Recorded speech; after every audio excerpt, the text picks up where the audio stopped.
Here's Mark Cuban with Stephen A. Smith. The most obvious question you have ever been asked, because we all know the answer. If Mark Cuban is still the owner for the Dallas Mavericks, majority and otherwise, is Luka Doncic in LA or is he still in Dallas? I think he's here, yeah. Could you have ever imagined yourself trading Luka Doncic? No. Can you explain why the hell they came to that conclusion? I don't know. All right, I'm going to stop it here for a quick second. Dude was very blunt. Mark Cuban wasn't dodging any of these questions. He wasn't, I don't think he was trying to sugarcoat anything. Keep listening. You still don't know? I've heard, Nico is, I've heard what Nico said publicly, privately, and they align. And so, Nico felt it was the best decision and Patrick Dumont agreed with them at the time.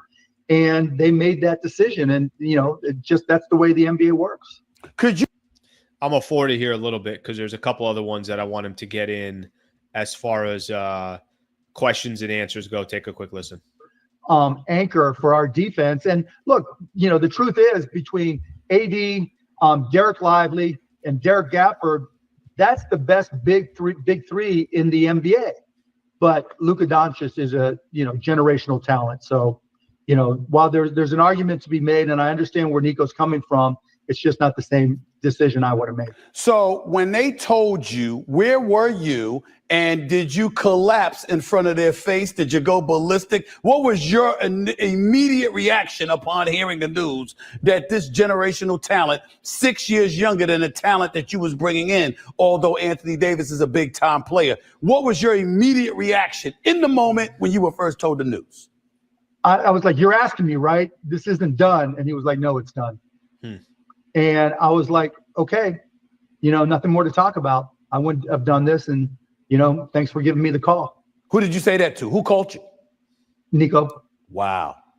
One of the things that was reported, Mark Cuban, is that. Okay. I'll stop it there. The other thing that he ends up going into, which I thought was a really, really good point from Mark Cuban, really good point from Mark Cuban, was he thought the biggest mistake that the Dallas Mavericks made is they really didn't understand the culture and the personality of Luka Doncic, and that he's not, from the part of the world where he's from, you got to understand that culturally it's completely different of what we're accustomed to here in the States.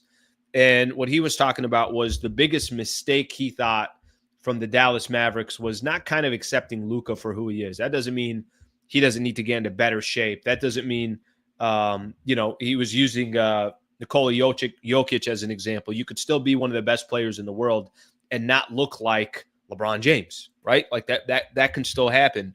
I thought it was a really good clip, really good interview. And I think it just gave some insight to how powerless Mark Cuban is now within the Dallas Mavericks organization.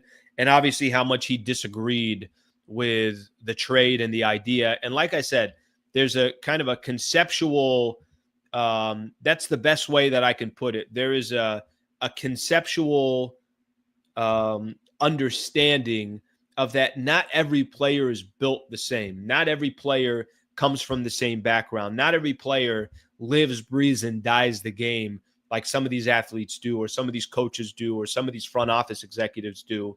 Some people, when the season's over, cool, I'm going to go back to my home country and I'm going to put on a little bit of weight because I like to eat, I like to drink, I like to hang out with family. And then when the, off season comes, when training camp comes, then I'm going to start getting back into shape. It's interesting. It really is. It was kind of a really in-depth conversation. And I thought it shed some light on why the Mavs did it, even though we still don't know why they did it. How powerless, like I mentioned, Mark Cuban is when it comes to, obviously his time with the Dallas Mavericks now. Those days are completely over. I mentioned this right before you came on, and I just want to get your quick thoughts on it. I want to go back to the Lakers after that. Tim McMahon, that's actually, I was trying to think of which reporter out there. Tim McMahon, obviously part of ESPN. He had said something that I thought was interesting. They're trying to kind of create this, okay, well, what should the Mavs have done? I just played some clips of Mark Cuban with Stephen A. Smith. And let's take out, adding anything additional to the trade. But Tim McMahon basically just put it as all you really had to do was sign him to that Supermax this summer. And then if you want to shop Luka Doncic in the summer, not this summer, but the following year, if you want to shop Luka, go ahead and shop Luka, no problem. But at least now teams can compete knowing that there's 4 years left on his contract. Does that feel like to you, if the Dallas Mavericks wanted to get rid of Luka Doncic and Nico Harrison didn't believe in him, and you felt like, does that feel like that probably would have been the smartest short-term / long-term strategy for them? If they know they're going to trade him, if they know that eventually they're going to get rid of him, doesn't it make Luka's contract that much more valuable knowing that a team could trade for him and they have is at least under contract for 3-4 years or so? Potentially, yeah. I could see that argument. I think based on based on the reporting and the intel that's come out of the Dallas side, like they were throwing him under the bus to the extent of they were making it sound like they didn't know if he was going to be healthy the rest of the season or like what type of shape or condition he was going to be in. So like, I don't know if they were like even going to offer him, and please don't aggregate me anybody, but like, I just don't know if they were even going to get to that point of offering him that.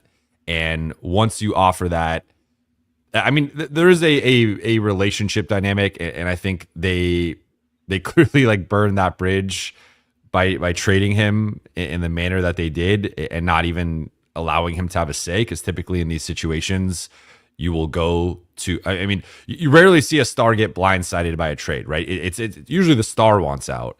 Yep. Or if it's maybe a situation like this, they come to Luka and they say, hey, these are the 3 players we'd consider trading you for. Pick your destination, just as like a good faith, kind of gesture to you because you meant so much to us. Like, we want to go in a different direction. Here are your 3 teams: Anthony Davis, Team X, Team Y. Which way do you want to go? They didn't do that. They picked the Lakers. They picked AD. They made the trade. So I think that the one benefit to signing him would have been if a potential team was taking him on, they would have had those extra years. I think that the one caveat within that is like, all right, let's say Utah throws their hat in the ring and is like, okay, we'll give you Markkanen and Kessler and all these picks and whatever. Does Luka Doncic want to go play in Utah? Like, and he wouldn't really have a say if he got traded there. Sure. But there's always the element of like a superstar can refuse to report and make it a really ugly, drawn out situation. And now, as like, I just use Utah as an example, but like any team that trades for a star that doesn't want to be there, you are risking that of the guy refuses to report for the physical, and he'll get fined and he'll potentially get some paychecks lost.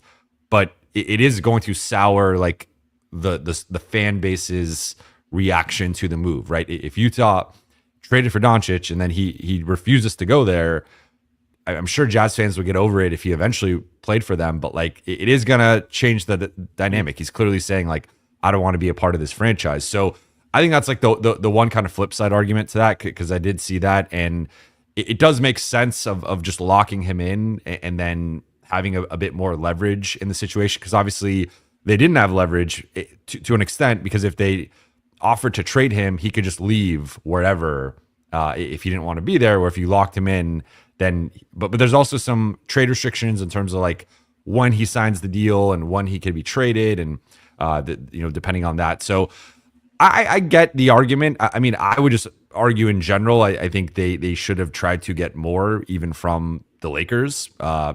I know people, the big thing's been Austin Reeves. I think you could have got us. I mean, if you really were negotiating shrewdly, you should have gotten like the second first round pick in Dalton Connect. Like, even putting Austin aside, I know the Lakers like refused to trade Austin in that deal. That's fine. And that's smart on the Lakers part, but you couldn't have gotten Dalton in like the second first. Like, it was a disaster class of like a negotiation. So I think at least from the Lakers, they could have gotten more, but around the league, like there were probably like a couple of offers that would have been interesting, but I don't. I saw like the Cleveland one was interesting. Garland and Allen and a pick. That one's interesting, but I think the bigger thing to me was not getting more from the Lakers. Like if you decided AD's your guy moving forward, okay, but then get more from the team. You could have gotten more out of it.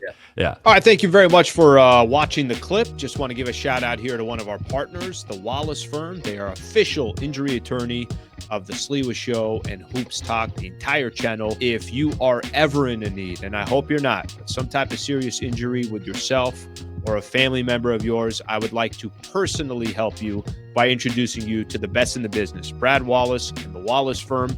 Also got a URL out here that you can use as well. Just go to wallacewins.com/Sliwa. Thank you for their partnership, and thank you for being a part of the Sliwa Show.